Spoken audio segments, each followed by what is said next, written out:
नमस्कार। राष्ट्र, राष्ट्रियता, सभ्यता र संस्कारको संगम वाग्मती टेलिभिजनको समाचारमा स्वागत छ। म रेखा श्रेष्ठ। प्रारम्भमा मुख्य समाचार। अमेरिकी सेनाको स्टेट पार्टनरशिप प्रोग्राममा संलग्न हुन नेपाली सेनाले पत्राचार गरेको पुष्टि। सन् 2015मा एमालेका अध्यक्ष केपी ओली प्रधानमन्त्रीको भएको बेला पत्राचार। विनियोजन विधेयक 2079 प्रतिनिधि सभाबाट बहुमतले पारित। 23वटा खर्च कटौतीको प्रस्ताव भने अस्वीकृत। शेयर बजार नेप्सेको ओह्रालो क्रम बिहिबार रोकियो। नेप्से 12.57 अङ्कले बढेर परिसूचक 1978 अङ्कमा 1 अर्ब 18 करोड बढीको कारोबार। अमेरिकामा 30 वर्ष यताकै सबैभन्दा धेरै ब्याजदर वृद्धि। 1.5 देखि 1.75% ब्याज दर बढाउने फेडरल रिजर्भ ब्याङ्कको घोषणा। र विश्वकप क्रिकेट लिग 2मा नेपाल अमेरिकासँग 39 रनले पराजित। ब्याटिङमा सुधार गर्नुपर्ने कप्तान सन्दीप लामिछानेको भनाई।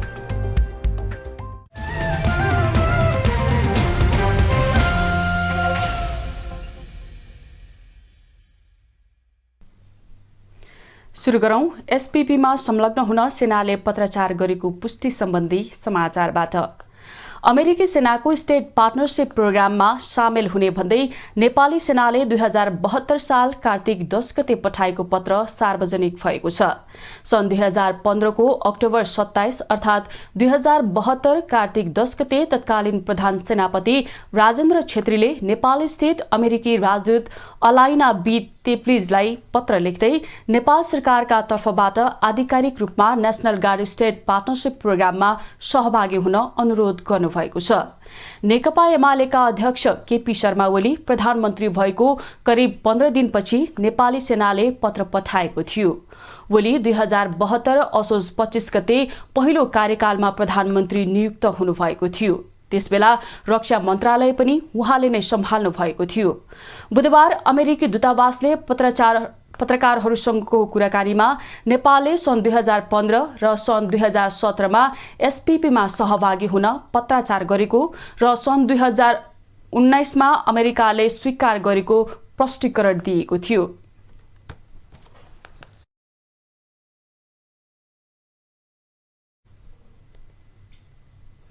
विनियोजन विधेयक 2079 बहुमतले पारित भएको छ। बिहिबार प्रतिनिधि सभाको बैठकमा अर्थमन्त्री जनार्दन शर्माले पेश गरेको विनियोजन विधेयक 2079 पारित गरियोस् भन्ने प्रस्ताव बहुमतले पारित भएको हो। त्यस्तै सांसदहरूले राखेको 23वटा खर्च कटौतीको प्रस्ताव संसदले अस्वीकृत गरेपछि विनियोजन विधेयक पारित भएको हो। विनियोजन विधेयक संसदमा निर्णयार्थ प्रस्तुत गर्दा प्रमुख प्रतिपक्षी दल नेकपा एमालेका सांसदहरू संसद बैठकबाट बाहिरिएका थिए। बजेट निर्माण गर्दा अनाधिकृत व्यक्ति सहभागी भएको भन्दै छानबिन गर्न माग गरेको छ। जेठ 17 गतेदेखि प्रतिनिधि सभामा बजेटमाथिको छलफल सुरु भएको थियो।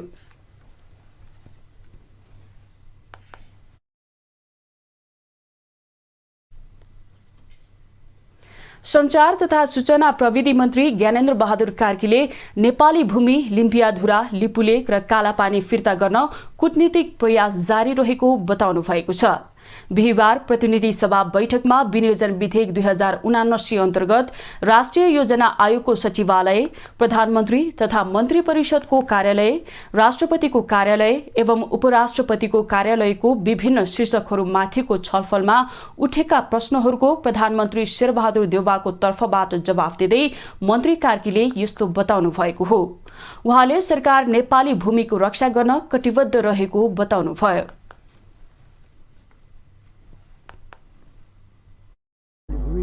रक्षा गर्न कटिबद्ध छ। लिम्पियाधुरा, लिपुलेक र कालापानी नेपाली भूमि हो भन्ने कुरामा नेपाल सरकार स्पष्ट छ। सीमा सम्बन्धी विषय संवेदनशील भएकोले वार्ता र कूटनीतिक माध्यमबाट समाधान हुनुपर्छ भन्ने हाम्रो मान्यता रहिआएको छ। उहाँले प्रधानमन्त्री शेरबहादुर देउवाको अमेरिका भ्रमण अन्तर्राष्ट्रिय सम्बन्धको स्वाभाविक प्रक्रिया भएको बताउनुभयो।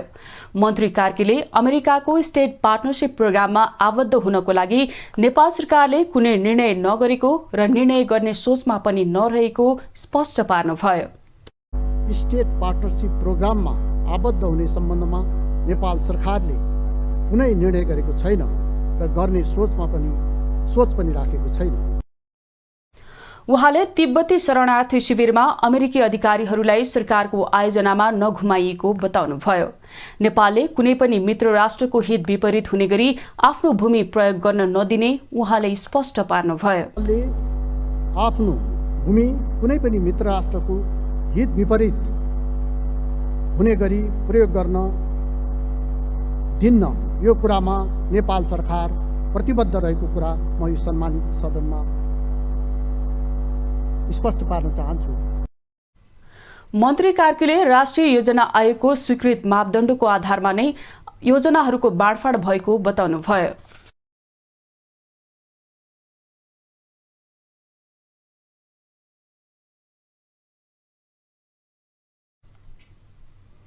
गृहमन्त्री बालकृष्ण खाँडले अमेरिकी स्टेट पार्टनरशिप प्रोग्राममा नेपाल सरकार आबद्ध नभएको बताउनु भएको छ। बिहिबार विनियोजन विधेयक अन्तर्गत रक्षा मन्त्रालयको तर्फबाट सांसदहरूले उठाएका प्रश्नको जवाफ दिँदै गृहमन्त्री खाँडले यस्तो जवाफ दिनुभएको हो। उहाँले अमेरिकाको स्टेट पार्टनरशिप कार्यक्रममा आबद्ध हुने सरकारको कुनै योजना नभएको दावी गर्नुभयो। गृहमन्त्री खाँडले नेपाल सरकार एसपीपीमा आबद्ध हुने सोचमा पनि नभएको भन्दै नेपाल राष्ट्र सङ्घको सदस्य भएकाले कुनै पनि देशको सैनिक गठबन्धनमा जोडिन नसक्ने बताउनुभयो।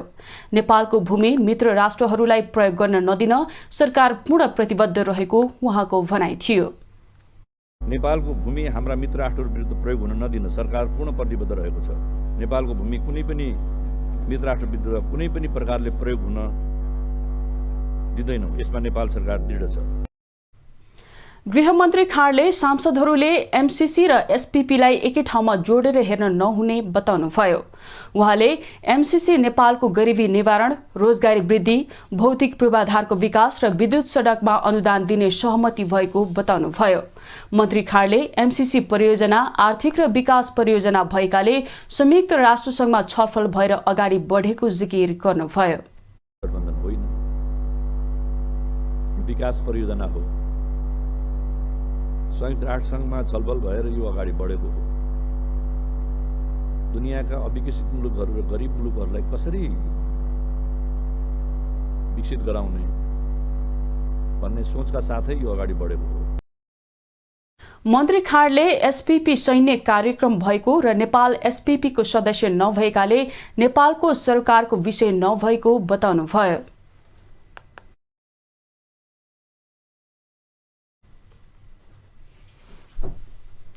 सत्ता साझेदार दल नेकपा माओवादी केन्द्रको अध्यक्ष पुष्पकमल दाहालले एमालेका अध्यक्ष केपी शर्मा ओली नेतृत्वको सरकारले एसपीपी सम्झौता गरेको आरोप लगाउनु भएको छ। बिहिबार पार्टी केन्द्रीय कार्यालय पेरिस डाँडामा आयोजित 21औं हृदबहादुर खड्काको स्मृति सभा तथा दोलखा जिल्लाका स्थानीय तहमा निर्वाचित जनप्रतिनिधिहरूलाई शुभकामना दिँदै अध्यक्ष दाहालले यस्तो बताउनु भएको हो। उहाँले एसपीपी सम्झौता कार्यान्वयन गर्ने काम सन् 2019 सालमा केपी ओली नेतृत्वको सरकारले सम्झौता गरिसकेको तथ्य इतिहासमा रहेको भन्दै त्यसलाई हरेक नेपालीले बुझ्न आवश्यक रहेको बताउनुभयो। अध्यक्ष दाहालले अहिले राष्ट्रवादको झुटो र पाखण्डी प्रचार गर्ने कार्य भइरहेको बताउनुभयो। उहाँले एसपीपी सम्झौता गर्ने भन्ने कुरा झुटो भएको दावी गर्दै नेपालले अमेरिकासँग एसपीपी जस्ता कुनै सैन्य सम्झौता नगर्ने घोषणा गर्नुभयो। एसपीपी भन्ने हुँदैछ रे, ल सैनिक सम्झौता हुँदैछ रे भनेर भइ नै सक्यो रे भने जस्तो गरी प्रचार गरिएको छ, बिल्कुल झुटो। म गठबन्धनको एउटा नेताको हैसियतले र प्रधानमन्त्रीसँग र गठबन्धनमा हाम्रो भएको छलफलमा त्यस्तो कुनै सम्झौता भएको छैन। सम्झौता त्यस्तो कुनै सैन्य सम्झौता हुने छैन, यो घोषणा म यहाँबाट गर्न चाहन्छु। अध्यक्ष दाहालले गठबन्धन सरकार एसपीपी जस्तो सैन्य सम्झौता गर्ने पक्षमा नरहेको स्पष्ट पार्दै गठबन्धन नेपालको राष्ट्रिय स्वाधीनता, नेपालको विकास र समृद्धिको पक्षमा दृढतापूर्वक उभिने प्रतिबद्धता जनाउनुभयो।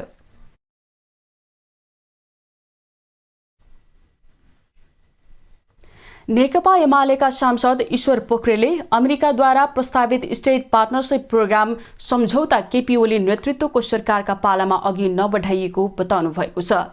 बिहिबारको प्रतिनिधि सभा बैठकमा समय माग गरी बोल्दै सांसद ईश्वर पोखरेलले एसपीपी सम्झौता केपी ओली नेतृत्वको सरकारको पालामा अघि बढाइएको भनेर गलत कुरा सम्प्रेषण गरिएको बताउनुभयो। उहाँले गठबन्धनले तथ्य विपरीत र पूर्वाग्रह कुरा गरेको बताउनुभयो। उहाँले एसपीपी प्रस्ताव नेपाल आउँदा नेपाली कांग्रेस नेतृत्वको सरकार रहेको उल्लेख गर्नुभयो। पूर्व उपप्रधान तथा रक्षा मन्त्री समेत रहनुभएका सांसद पोखरेलले आफू मन्त्री रहँदा त्यसबारेमा कुनै पनि सकारात्मक कुरा गरेको केही लिखतहरू वक्तव्यहरू माइनेटहरू भए संसदमा प्रस्तुत गर्न चुनौती दिँदै त्यसको जवाफ लिन तयार रहेको बताउनुभयो। एमाले प्रति संकेत गर्दै जुन आक्षेप लाउनु भएको छ म फेरि पनि निन्दा गर्न चाहन्छु, भर्सना गर्न चाहन्छु। म चुनौतीका साथ भन्न चाहन्छु, अहिले गठबन्धनको एउटा नेताले भन्नुभएछ हालसालै यो केपी ओलीको पालामा भयो। म त्यसबेला केपी ओलीले नेतृत्व गरेको सरकारको बेलामा उपप्रधान तथा रक्षा मन्त्री थिएँ। यस विषयमा म पूर्ण जिम्मेवारीका साथ भन्न चाहन्छु, यदि त्यसबेला कुनै पनि सकारात्मक कुरा त्यसका केही लिखतहरू वक्तव्यहरू माइनटहरू केही कुराहरू छन् भने यो संसद समक्ष प्रस्तुत गरियोस्, त्यसको पूर्ण जवाबदेही लिनको लागि हामी तयार छौँ। उहाँले गठबन्धनका नेताहरूले ओली नेतृत्वको सरकारलाई आरोप लगाएको उल्लेख गर्दै प्रमाण पेश गर्न चुनौती दिनुभयो। प्रमाण पेश गर्न नसके गैर जिम्मेवार अभिव्यक्तिको लागि क्षमा माग्नुपर्ने उहाँले बताउनुभयो।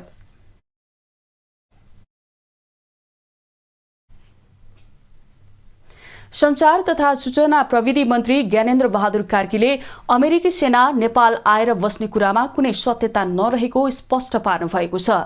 बिहिबार मन्त्री परिषदका निर्णय सार्वजनिक गरिसकेपछि सञ्चारकर्मीले उठाएको प्रश्नको जवाफ दिँदै मन्त्री कार्कीले यस्तो बताउनु भएको हो। उहाँले नेपाल सार्वभौम राष्ट्र भएको उल्लेख गर्दै एक देशबाट अर्को देशको नागरिक आवत जावत गर्ने प्रक्रियाहरू रहेकोले बिना प्रक्रिया कुनै व्यक्ति सेना आउने र रहने कुरामै सीमित रहेको दावी गर्नुभयो। उहाँले एमसीसी परियोजना कार्यान्वयनमा गइसकेको भन्दै अबका दिनमा नेपाली जनताले पाउने प्रतिफल देखिँदै जाने पनि उल्लेख गर्नुभयो।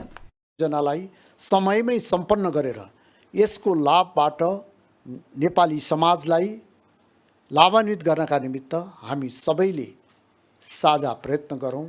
हाम्रो एउटा सार्वभौम सम्पन्न स्वतन्त्र राष्ट्र हो र एक देशबाट अर्को देशको नागरिक आवत जावत गर्ने प्रक्रियाहरू छन्। ती प्रक्रिया बिना या कुनै व्यक्ति सेना आउने रहने कुरा यो चाहिँ कुरा मात्रै हो, यसमा कुनै सत्यता छैन। मन्त्री कार्कीले एमसीसी परियोजनालाई समयमै सम्पन्न गरेर यसको लाभबाट नेपाली समाजलाई लाभान्वित गर्नको लागि सबैले साझा प्रयत्न गर्नुपर्ने बताउनुभयो।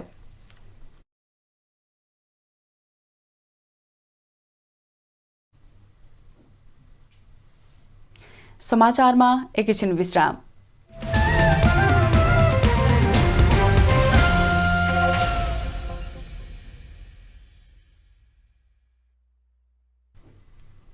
हामी समाचारको निरन्तरतामा छौं। अब बाँकी समाचार।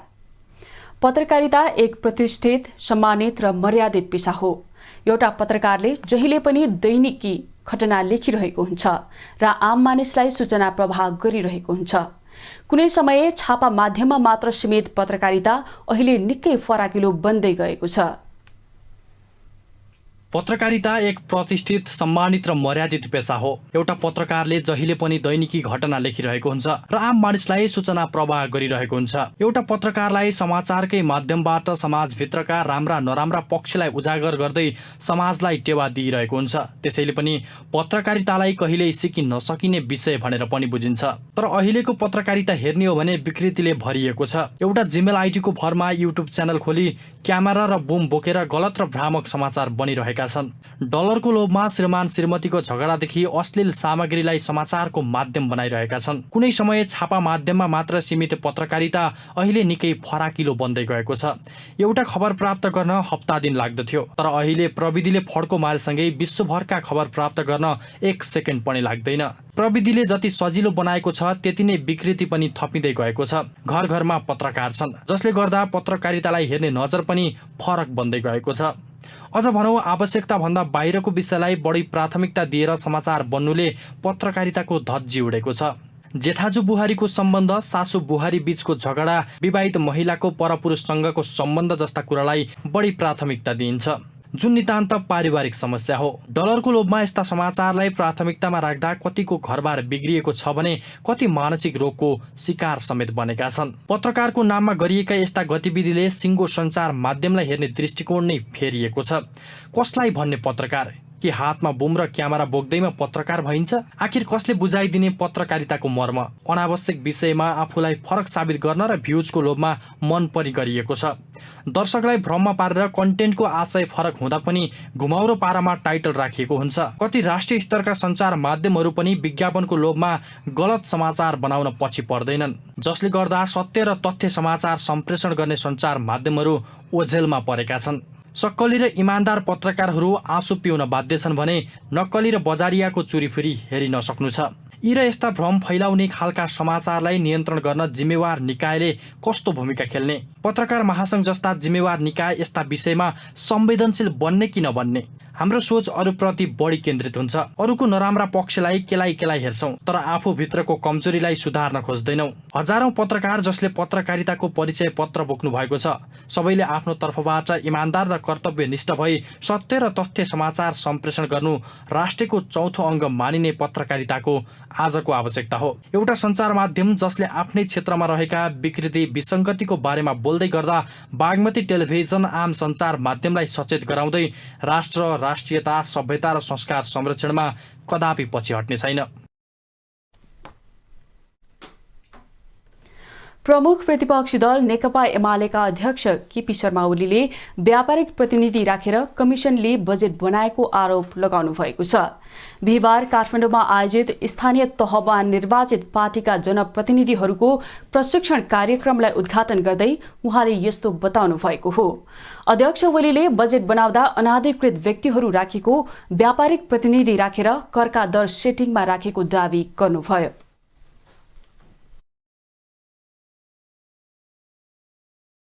अनधिकृत मान्छे ल्याएर करका दर सेटिङमा तोकिन्छ, व्यापारीसँग सेटिङ मिलाएर करका दर तोकिन्छ, कमिसन खाएर करका दर तोकिन्छ।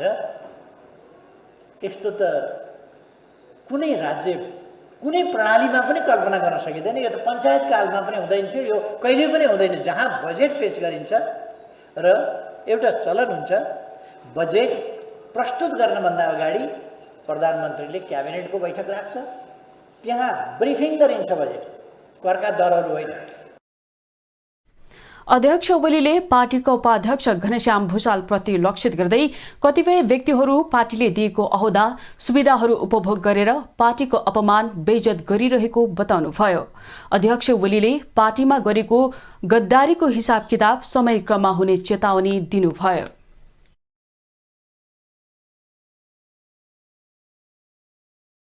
कतिपय व्यक्तिहरू पार्टीमा बसेका छन्, पार्टीले दिएका पद ओहदा सुविधाहरूको उपभोग गरिरहेका छन्, त्यो हैसियत प्रयोग गरिरहेका छन्। पार्टीको कसरी अपमान हुन्छ, पार्टीको कसरी बेइज्जत हुन्छ, पार्टीको कसरी विरोध हुन्छ, हो त्यही काम पनि गरिरहेका छन्। अध्यक्ष ओलीले एमसीसी पास भएपछि गठबन्धन सरकारले मौका छोपेर बाह्य सेना उपस्थित गराउने किसिमका गतिविधि गरिरहेको भन्दै नेकपा एमाले त्यस्ता गतिविधि विरुद्धमा अगुवाई गरिरहेको बताउनुभयो। उहाँले देशहित विरुद्धमा कुनै काम नहोस् भन्ने कुरामा पार्टी सजग रहेको भन्दै आउँदो प्रदेश र प्रतिनिधि सभाको चुनावको तयारीमा लाग्न पनि निर्देशन दिनुभयो। देशहितको विरुद्ध कुनै पनि काम कारबाही क्रियाकलापहरू हुन नपाउन् भन्ने कुरामा हामी सजग छौँ, ध्यान दिइरहेको छ। अध्यक्ष ओलीले नेकपा एमालेलाई हराउन विरोधीले नसक्ने दावी गर्दै आफ्नो पार्टीबाट चुनावमा हराउन सकुनी मिर जाफर र मिर कासिमहरू निस्किएको बताउनुभयो। उहाँले जनताले स्थानीय तहमा पार्टीले गरेका कामहरूलाई हेरेर मतदान गर्ने भन्दै स्थानीय जनप्रतिनिधिहरूले उदाहरणीय काम गरेर देखाउन निर्देशन दिनुभयो। स्थानीय तह निर्वाचनमा कतिपय स्थानमा एमाले आफ्नै कमजोरीका कारण हारेको अध्यक्ष ओलीको भनाइ थियो। अध्यक्ष ओलीले नाम हाई हाई हुने गरी र आलोचना सुन्ने नगरी काम गर्न पनि स्थानीय जनप्रतिनिधिहरूलाई निर्देशन दिनुभयो।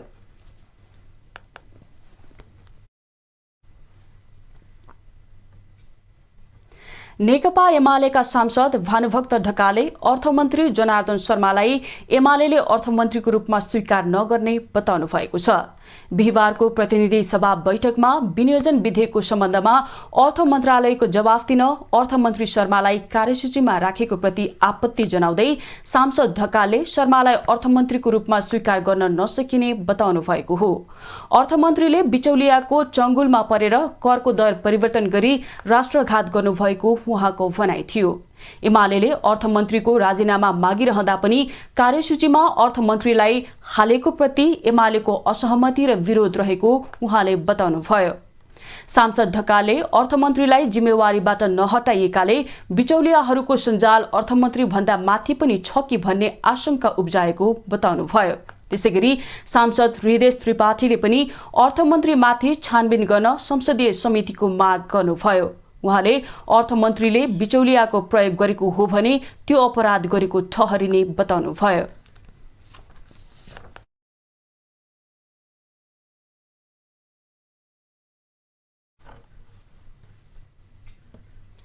राष्ट्रिय जनमोर्चाकी सांसद दुर्गा पौडेलले एसपीपी सम्झौतालाई अस्वीकार गर्नुपर्ने बताउनु भएको छ। प्रतिनिधि सभाको बिहिबारको बैठकमा बोल्दै सांसद पौडेलले एसपीपी सम्झौताले देशको राष्ट्रियता र सार्वभौमिकतामा खतरा उत्पन्न गर्ने भन्दै यसलाई अस्वीकार गर्नुपर्ने बताउनु भएको हो। उहाँले अमेरिकी दूतावासले एसपीपी सम्झौता पहिले नै भइसकेको भनेर विज्ञप्ति निकालेको र नेपाली सेनाले सो विज्ञप्तिको खण्डन गरेको उल्लेख गर्दै उहाँले यस सम्बन्धमा प्रधानमन्त्रीले आधिकारिक कुरा स्पष्ट पार्नुपर्ने माग गर्नुभयो। उहाँले एसपीपी इन्डो पेसिफिक रणनीतिको अङ्ग भएकाले त्यसमा नेपाल गएमा अमेरिका र चीनको द्वन्द्वमा नेपाल फस्ने बताउनुभयो। एसपीपी पनि इन्डो पेसिफिक रणनीतिको नै अङ्ग हो। सभामुख महोदय, सैन्य क्याम्पमा फस्ने त्यो घोषित रूपमै एसपीपीमा समर्थन गर्नु भनेको सैन्य क्याम्पमा फस्ने र नेपाल अमेरिका र चीनको बीचको द्वन्द्वमा फस्ने स्थिति, एउटा शिकार बन्ने स्थिति हुनेछ सभामुख महोदय। त्यसरी नेपाल एक वा अर्को प्रकारले युक्रेनको स्थितिमा पुग्नेछ। उहाँले एसपीपी सम्झौता गरिए नेपाल युक्रेनको स्थितिमा पुग्ने बताउनुभयो।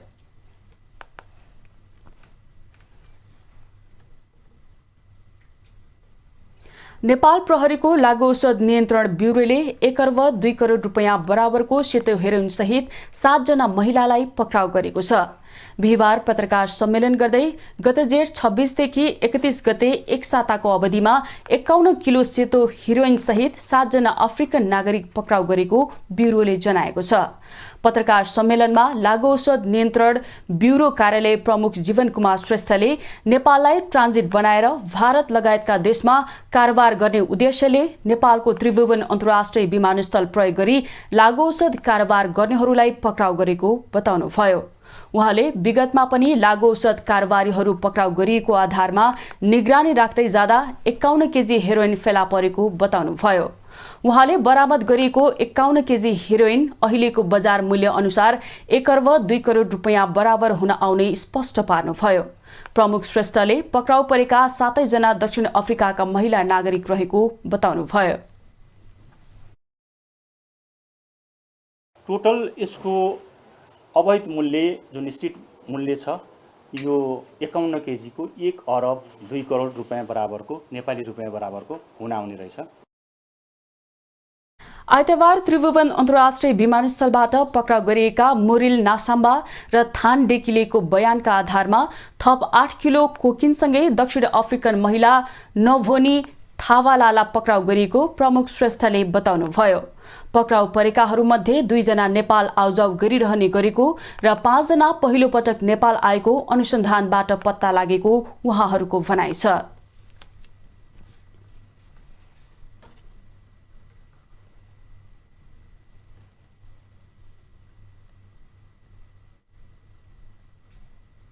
समाचारमा एकैछिन विश्राम।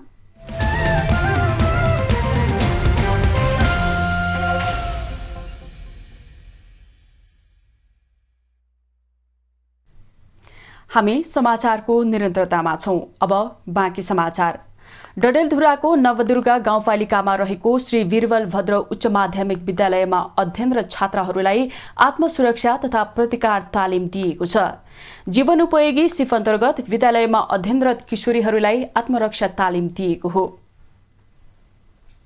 हिजो आज अत्याधिक रूपमा बालिका तथा किशोरीहरूमाथि यौन हिंसा, बलात्कार, एसिड आक्रमण लगायतका घटनाहरू बढिरहेका छन्। यस्ता घटनाबाट कसरी आत्मरक्षा र प्रतिकार गरेर बच्न सकिन्छ भन्ने उद्देश्यले डडेलधुराको नवदुर्गा गाउँपालिकामा रहेको श्री वीरबलभद्र उच्च माध्यमिक विद्यालयमा अध्ययनरत 42 जना छात्राहरूलाई आत्मसुरक्षा तथा प्रतिकार तालिम दिइएको छ।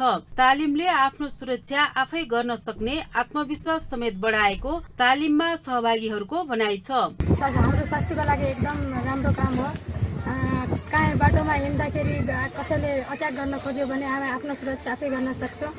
भोलिको दिनमा यदि हामीमाथि कुनै कुरा आइपर्यो भने, हामीमाथि कुनै समस्या आयो भने हामी आफ्नो समस्याको समाधान गर्न सक्छौँ। छात्राहरूलाई भयमुक्त बनाउँदै जस्तो सुकै परिस्थितिमा पनि आत्मरक्षा गर्न सक्षम बनाउने उद्देश्यले छात्राहरूमाथि हुने अपराधको प्रतिकारका लागि तालिम सञ्चालन गरिएको र यसले आत्मसुरक्षाका साथै अपराधमा समेत कमी ल्याउन मद्दत पुर्याउने हुँदा यस्ता कार्यक्रमलाई नियमित गर्ने श्री वीरबलभद्र उच्च माध्यमिक विद्यालयले जनाएको छ। हाम्रो बहिनीहरूले यहाँबाट 3 दिनमा केही सिकिसकेपछि यो कार्यक्रमलाई हामी अतिरिक्त क्रियाकलाप अन्तर्गत विद्यालयमा नियमित गर्छौं। किशोरीहरूमाथि हुने यौनजन्य घटनाबाट कसरी आफ्नो सुरक्षा आफै गर्न सक्ने भन्ने आत्मविश्वास बढाउनुको साथै प्रतिकूल परिस्थितिको सामना कसरी गर्ने, आत्मरक्षा कसरी गर्ने, आफूभित्रको साहसलाई आफ्नो रक्षाका लागि कसरी सदुपयोग गर्ने लगायत सुरक्षाका विविध उपायहरू सिकाइने किशोरी संरक्षण मञ्च डडेलधुराको भनाइ छ।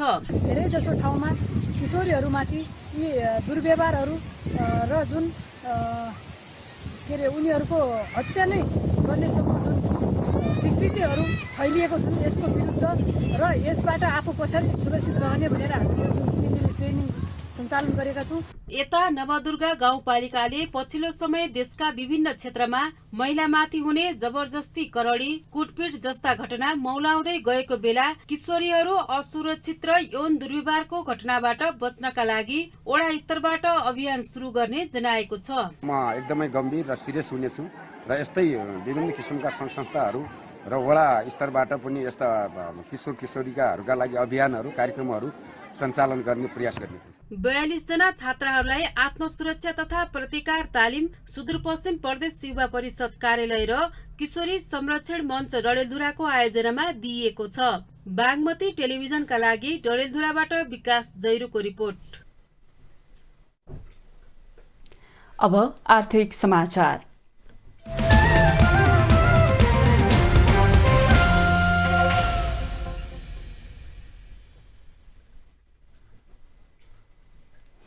पछिल्लो समय लगातार घटिरहेको शेयर बजार बिहीबार भने दोहोरो अङ्कले बढेको छ।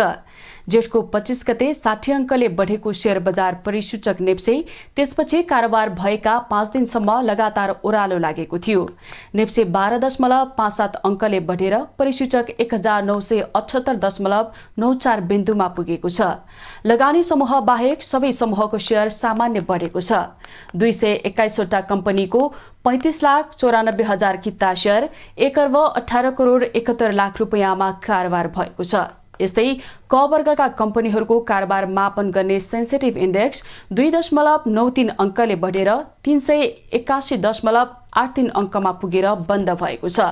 सबैभन्दा धेरै नेपाल दूरसञ्चार कम्पनीको 13 करोड 88 लाख रुपैयाँको सेयर किनबेच भएको छ। आँधीखोला लघुवित्त, सामुदायिक लघुवित्त र रिभरफिल्स पावर कम्पनीको सेयर 10% बढ्दा लुम्बिनी जनरल इन्सुरेन्स र राष्ट्र उत्थान लघुवित्तको सेयर 3% घटेको छ।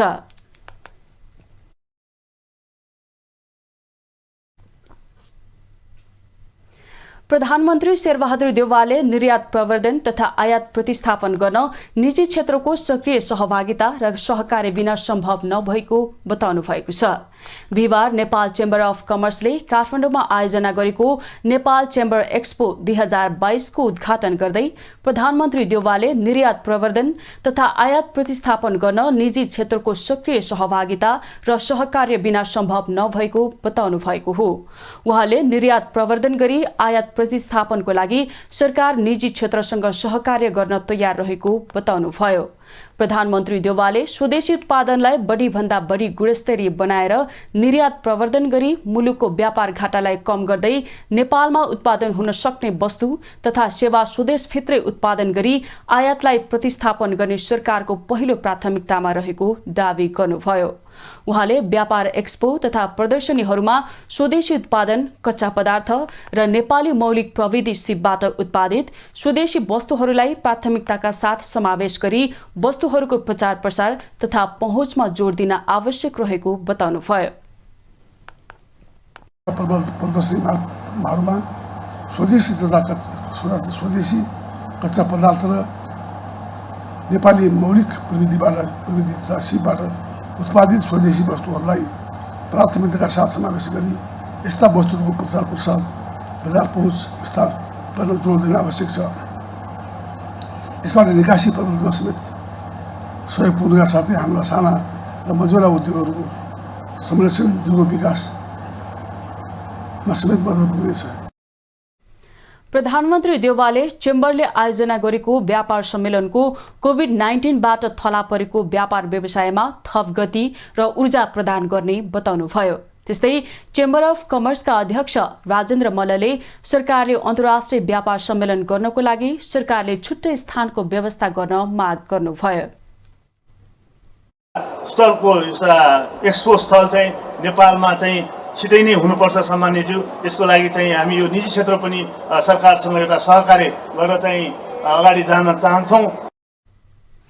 नेपालमा स्वदेशी उत्पादन तथा विदेशी नयाँ नयाँ वस्तुहरू प्रदर्शनीको लागि राखिएको छ।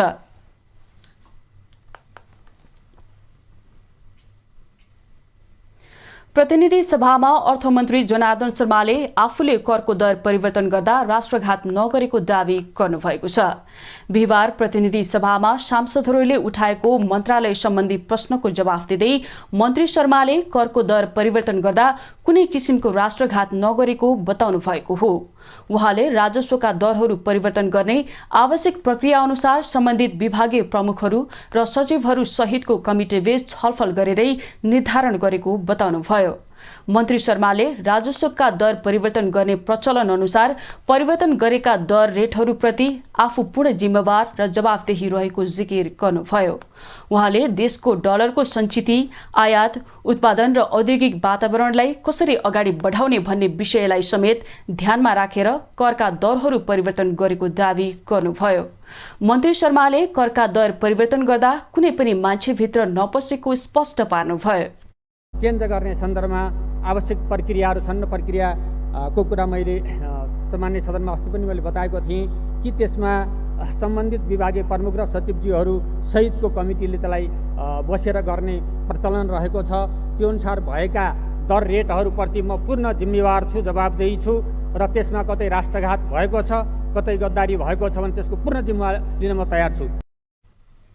अर्थमन्त्री शर्माले कोरोना बिमा बापत पाउने रकम भुक्तानीको लागि बिमा कम्पनीहरूसँग छलफल भइरहेको बताउनुभयो। रकमको भुक्तानी कसरी भन्ने सम्बन्धमा बिमा समिति र बिमा कम्पनीहरूसँग छलफल भइरहेको र छलफलले एउटा त्यसलाई भुक्तानी गर्ने बारेमा एउटा सेड्युल तयार गरिरहेको सन्दर्भमा उहाँहरूको सहमति अनुसार छिटै त्यस सम्बन्धी भुक्तानी गर्ने गरी व्यवस्था गरेको कुरा म स्पष्ट गर्न चाहन्छु। मन्त्री शर्माले बीमा कम्पनीहरूसँग भएको छलफल अनुसार छिट्टै रकम भुक्तानी दिने प्रक्रियाको तयारी गरिरहेको बताउनुभयो।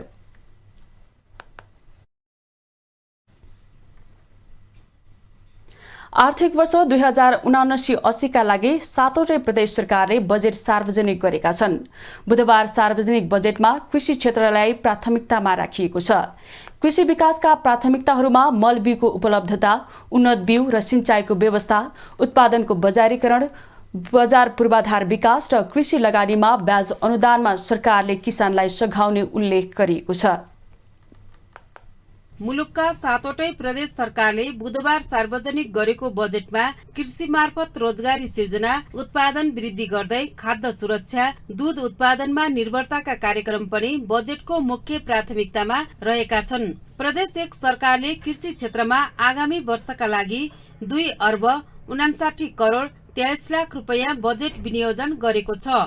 खाद्य तथा पोषण सुरक्षा, खाद्यान्न, तरकारी, फलफूल, माछा मासु लगायतको उत्पादन वृद्धि, बिउ प्रशोधन तथा भण्डारण पूर्वाधार विकास, प्राङ्गारिक मल उत्पादन पूर्वाधार, माटो परीक्षण, बाली तथा पशु बीमा बजेटको प्राथमिकतामा छ।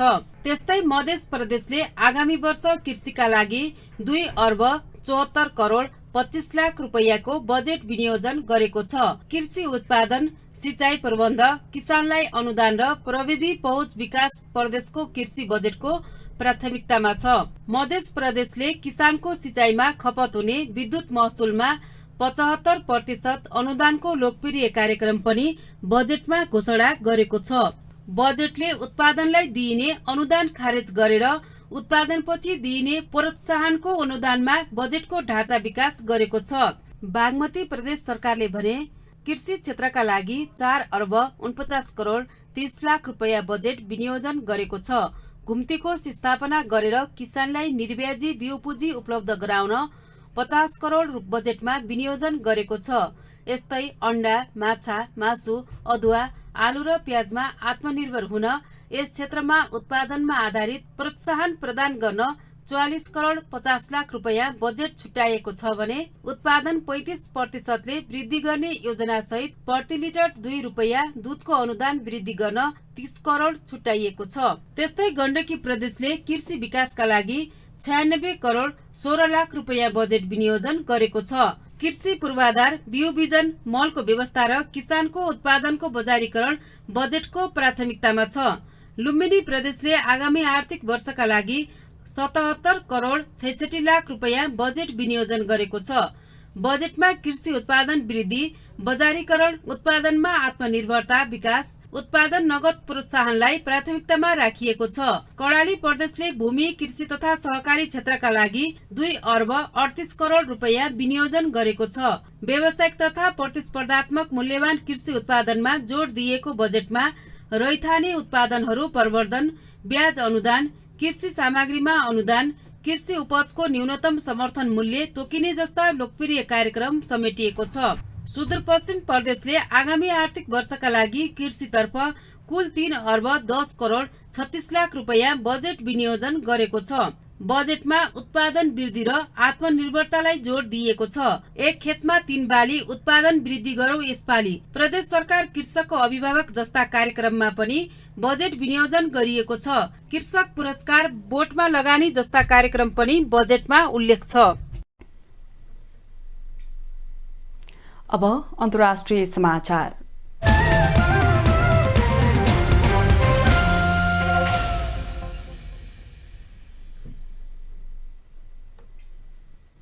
अमेरिकाको केन्द्रीय ब्याङ्कले विगत 30 वर्षमा पहिलो पटक उच्च ब्याज दर बढाउने घोषणा गरेको छ। फेडरल रिजर्भ ब्याङ्कले 1.5 देखि 1.75 सम्मले ब्याज दर बढाउने घोषणा गरेको हो।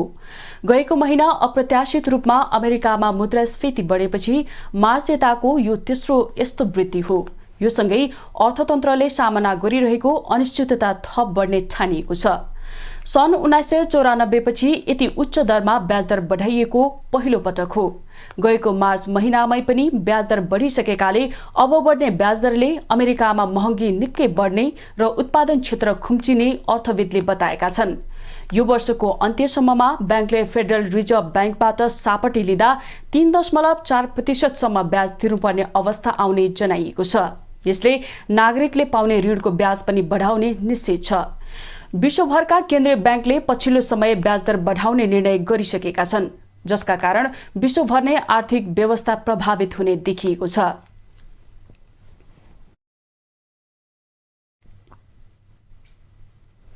अब खेलकुद समाचार।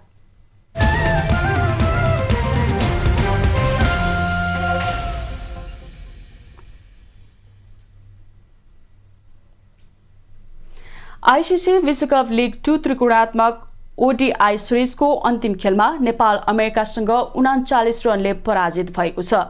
घरेलु टोली अमेरिकाले जितका लागि प्रस्तुत गरेको 246 रनको लक्ष्य पछ्याएको नेपालले 47.4 ओभरमा सबै विकेट गुमाउँदै 206 रनमा समेटियो। नेपालका लागि आरिफ शेखले 63 रन बनाए भने सोमपाल कामीले 47 र देव खनालले 34 रन बनाउनु बाहेक अन्य खेलाडीले राम्रो रन जोड्न सकेनन्। नेपालका लागि अन्य ब्याट्सम्यान कुशल भुर्तेले 29 बलमा 10 रन, आरिफ शेखले 15 बलमा 18, रोहित पौडेलले 19 बलमा 16, दिपेन्द्र सिंह एरीले 11 बलमा 7 रन, मोहम्मद आदिल आलमले 10 बलमा 4 रन, करण केसीले 3 बलमा 1 रन बनाए भने सागर ढकाल 1 रनमा अविजित रहे।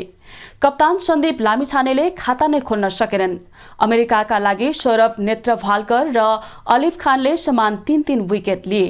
यसअघि टस हारेर पहिला ब्याटिङ गरेको अमेरिकाले निर्धारित 50 ओभरमा 7 विकेट गुमाएर 245 रन बनाएको थियो।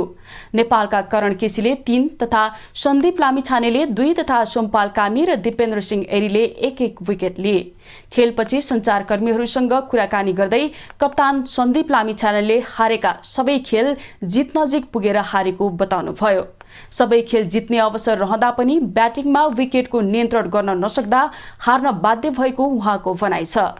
कप्तान सन्दीप लामिछानेले ब्याटिङमा साना गल्तीहरू भइरहेको भन्दै यसलाई सुधार गरेर अघि बढ्नुपर्नेमा जोड दिनुभयो।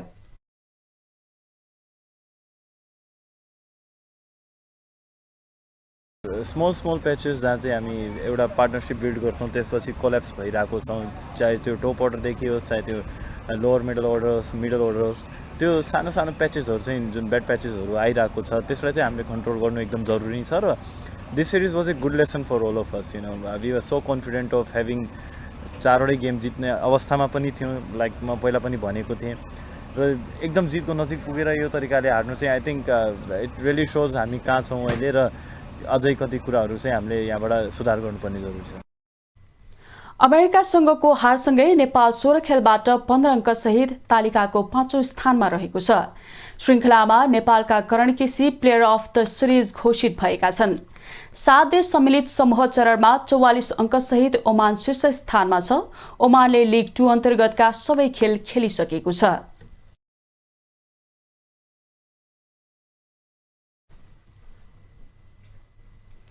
कुवेतमा सम्पन्न एएफसी एसियन कप छनौट अन्तर्गत तेस्रो चरणको प्रतियोगितामा सहभागी भएर नेपाली राष्ट्रिय फुटबल टोली स्वदेश फर्किएको छ। चीनमा आयोजना हुने एसियन कपको छनौटका लागि कुवेत भ्रमण गरेको नेपाली टोली बिहिबार बिहान त्रिभुवन अन्तर्राष्ट्रिय विमानस्थलमा ओर्लिएको हो। टोली स्वदेश फर्किए पनि मुख्य प्रशिक्षक अब्दुल्लाह अल्मुताइरी भने नेपाल फर्किएका छैनन्। 3 महिनाको बिदामा प्रशिक्षक कुवेतमा नै रहेका हुन्। 3 खेल खेल्दा नेपाली टोलीले कुनै पनि खेलमा सुखद नतिजा निकाल्न सकेन। सन्तोषजनक प्रदर्शन गर्न नसकेको नेपाली टोलीका कप्तान नवयुग श्रेष्ठले अन्तर्राष्ट्रिय विमानस्थलमा ओर्लिएपछि नयाँ खेलाडीको प्रदर्शन सन्तोषजनक भएको बताउनुभयो। केही सिनियर खेलाडी बिना छनौट खेल्न गएको टोलीबाट केही नयाँ खेलाडीले सुरुवातमा केही डराएर खेलेको, तर निरन्तरको अभ्यासपछि भने सबै खेलाडीले राम्रो खेलेको श्रेष्ठको भनाइ छ।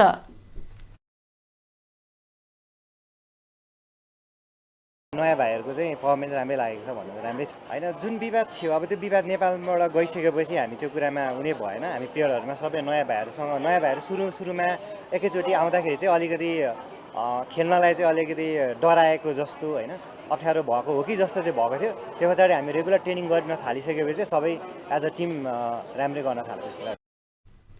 नियमित कप्तान तथा गोलकिपर किरण चेम्जोङ सहित 10 सिनियर खेलाडी बिना भ्रमणमा निस्किएको टोलीमा राम्रो प्रदर्शनका लागि अनुभवी खेलाडीको अभाव महसुस भएको खेलाडीको भनाइ छ। उता 40 वर्षपछि नेपालले कुवेत विरुद्ध गोल गर्दै इतिहास बनाएका दर्शन गुरुङले बलियो टोली विरुद्ध गोल गर्न पाउँदा खुसी लागेको बताएका छन्। हामी अब एउटा नयाँ टिम जस्तो भयो हैन, अब कति 20 दिन जति अब यहाँ ट्रेनिङ गर्यौं, अब उता पनि 10 दिन कतारमा ट्रेनिङ क्याम्प भयो, त्यसपछि एउटा राम्रो एक्सपिरियन्सको रूपमा लिन्छौँ। हामीले अझै ट्रेनिङ अलिक धेरै गर्न पाएको भए चाहिँ अझै राम्रो गर्न सकिन्थ्यो कि जस्तो चाहिँ लागेको थियो। प्रतियोगितामा नेपालले कुल 13 गोल खाँदा 1 गोल मात्र फर्काएको छ।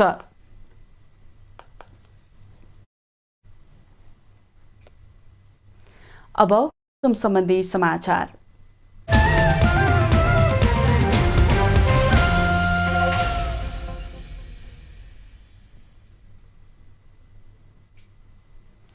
आज राति प्रदेश 1, मध्य प्रदेश, बागमती प्रदेश, गण्डकी र लुम्बिनी प्रदेश लगायत अन्य प्रदेशका पहाडी भूभागहरूमा सामान्य बदली तथा बाँकी भूभागहरूमा आंशिकदेखि सामान्य बदली रहनेछ।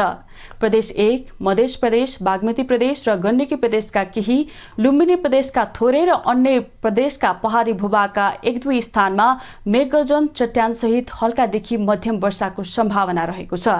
प्रदेश 1, मध्य प्रदेश र गण्डकी प्रदेशका 1 वा 2 स्थानमा भारी वर्षाको पनि सम्भावना रहेको छ।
समाचारको अन्त्यमा पुनः मुख्य समाचार।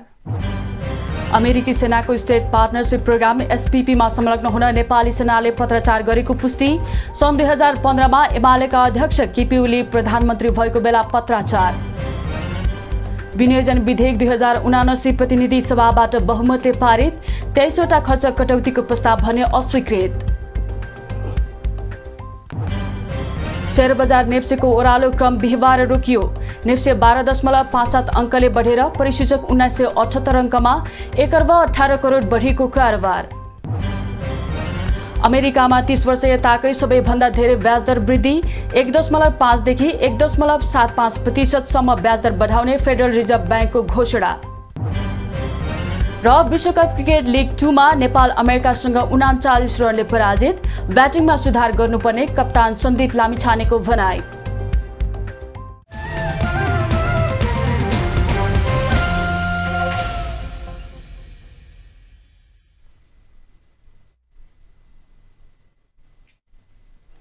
राष्ट्र, राष्ट्रियता, सभ्यता र संस्कार संरक्षणमा समर्पित बागमती टेलिभिजनमा प्रसारण भइरहेको समाचार अहिलेलाई यति नै। हेर्दै रहनुहोला बागमती टेलिभिजन। नमस्कार।